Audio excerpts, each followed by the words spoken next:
Now, an update to a story we've been following since late January. Police at Austintown say they've discovered even more alleged victims in their case against an investment advisor from Boardman. Detectives tell us he was stealing from his own clients. 27 First News reporter Gerry Ricciutti joins us now with more. Jerry? Erica, back in January, police were contacting the media thinking there would be more alleged victims of David Parham than those who had filed their reports at that time. And it's turning out they were right.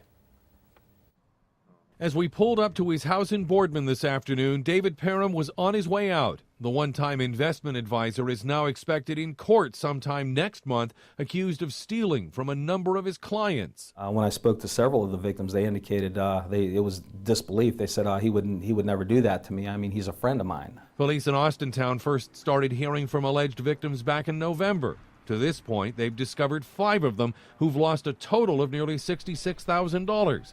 This week, a grand jury indicted Parham on counts of grand theft and forgery. The MO was pretty identical in all of the cases. He had them either liquidate, whether it's an insurance policy, maybe get a bank check from a savings account. Only the money never made it into any new investments. Police say it ended up in Parham's own personal bank account, telling me the suspect used his wife's name to make the deposits. And he forged her signature on every one of the checks that were illegally deposited into his own account. He eventually admitted to that. And he eventually admitted to that. That's correct. Although Parham's wife was also arrested initially, authorities say the charges against her were dismissed this month after police determined she had no idea what her husband was doing.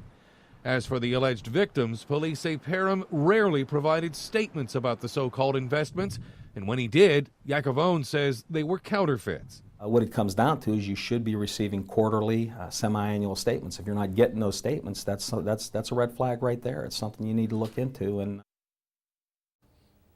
for now, police say they're aware of at least one more alleged victim who has not yet filed a complaint against Parham. They also think, though, there could be even more who simply aren't aware of what police are saying Parham's been doing. Dave? Jerry, thanks much.